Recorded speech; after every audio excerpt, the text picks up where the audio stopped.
Next on the list, Legend of Zelda: Link's Awakening DX, and there's more Zeldas than I realized. Now this is like the director's cut. It just had a few extra things in the game. It had some Easter eggs. Yeah, it was That in I color for the believe Game Boy it was Color. it was in color. Yeah. But basically the same game as Link's Awakening. So, and I think maybe that's even the version I played, if I'm right. So now that I'm thinking about it, and then we'll just skip on that one. Legend of Zelda: Majora's Mask, April 2000 for Nintendo 64. And I didn't realize that it was 2000 that game came out. Now that I'm thinking about Oh it, yeah. that's insane. Um, anyways, yeah, what's your history with it? I just know this is the game with the creepy moon. Well said, Eric. So Majora's Mask is like one that I've tried to play like a couple times. Like I've tried to emulate it like back in the day. Um I can't remember if I played it somewhere else. I'm just trying to remember where else I'm remembering, but I just can't remember it. But it's one that I've wanted to like fully play through. I just never got around to it as well. And again, like I wanted to get like the 3DS version, but like at that point, I'm just like, well, I kind of want to play Ocarina of Time 3D first, but then I never got around to Majora's Mask 3D. So there's that.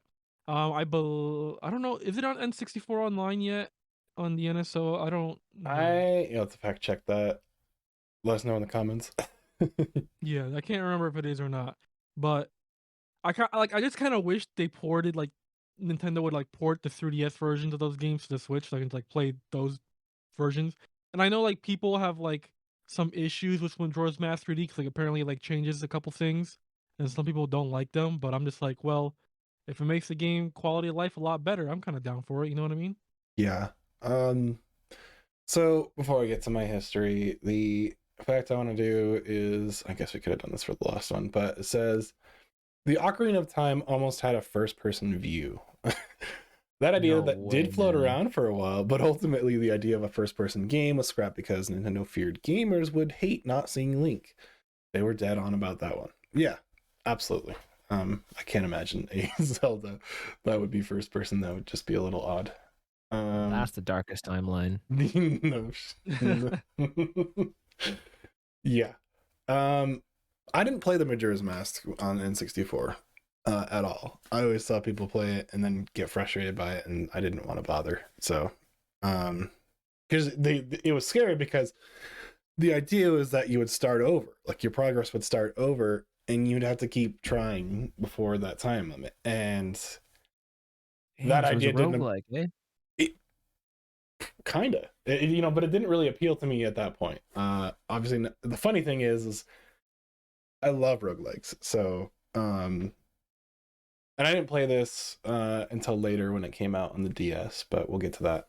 Um, Legend of Zelda: Oracle of Seasons and Legend of Zelda: Oracle of Ages both came out February 2001 on the Game Boy Color. Now, have either of you played this game? Nope. I got this game shortly after release, I want to say. Timelines are all mixed when you're a smaller kid, so it could have been 6 months after release, it could have been a year after release, but I know I got it like I saw commercials for it, and then this shortly after I got that for like Christmas or something like that. Yeah, I never beat either of these games, and it's one of like ones I do want to go back and try to beat. They're very they're like a step up from Link's Awakening, but they kind of control a little similarly.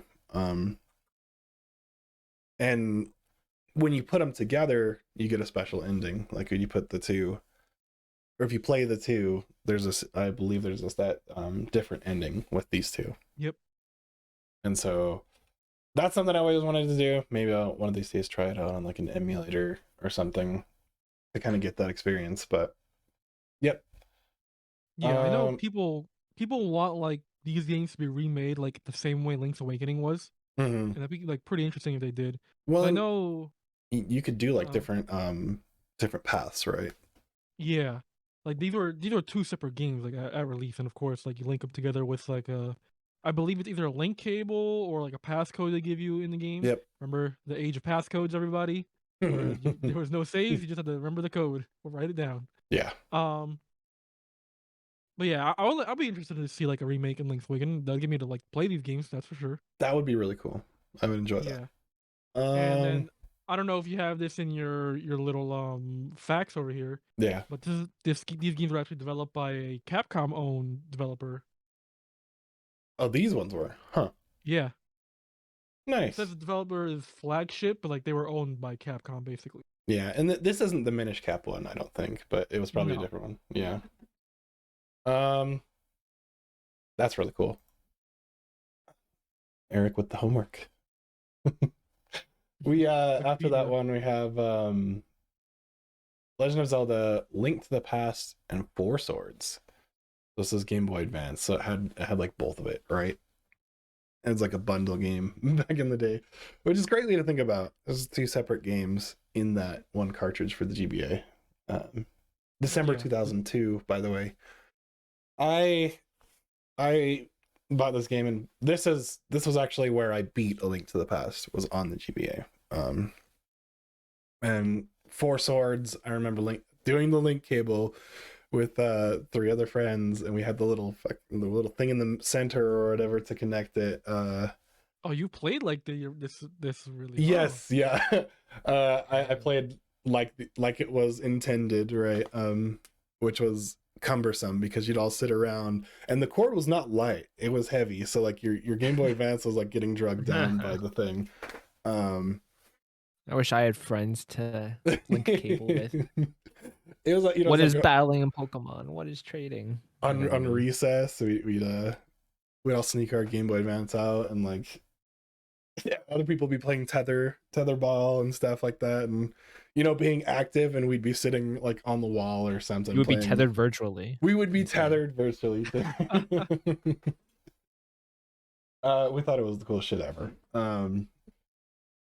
The next one we have. All right, so let's get a fact here. The Japanese version of Zelda used a microphone.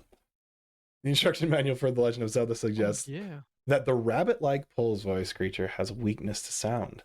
That's absolutely true, but only in Japan. Nintendo of Japan's Famicom system features microphones built into the game controllers.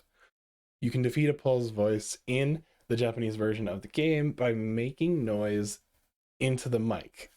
A neat game mechanic that was scrubbed in the US version. No one told the translator of the instruction manual that, however. Interesting. They kind of carried that forward with their newer hardware as well. Like with the DS was the first one they'd start doing that with, because they had a microphone on the DS, and you could blow into it to do different things. Yeah. It's weird to see how they prototype things like that. That's crazy that the controllers themselves on that one had the microphones built into it. Okay, sorry. December 2002, The Wind Waker and GameCube. Now this one was pretty divisive amongst people. I'd like to see where you fell on it when you first heard or played it. So here's the thing. I never played Wind Waker. What? You never played Wind Waker? Yeah, I know. Wind Waker is one I really want to play. It's just that I just haven't gotten around to it. I have like I never got the HD version on Wii U. Yeah. And then I wasn't into Zelda at the time when Wind Waker came out yet, and so like those are really the only 2 ways to play it officially. I think it's one of the better Zeldas, actually. So, and I would say play. Sorry, Jeff, go ahead. I was just gonna say, I've only heard the theme on Smash, and I think it's cool. That's it. I would say play the Wii U version if you can, or that one, because they fix a lot of the sailing and things like that in the game that were just a little rough with the original release.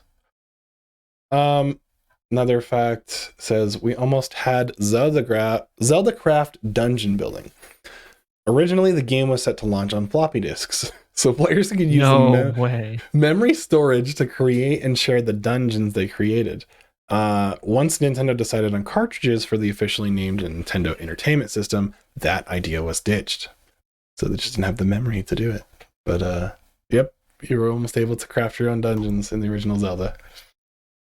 Was it going to be a PC game then? Where would you put the floppy Yeah, disks? I guess so, right? Like it was maybe meant to be, or the original prototypes of the Nintendo Entertainment System just use floppy disk, right? So that's wild.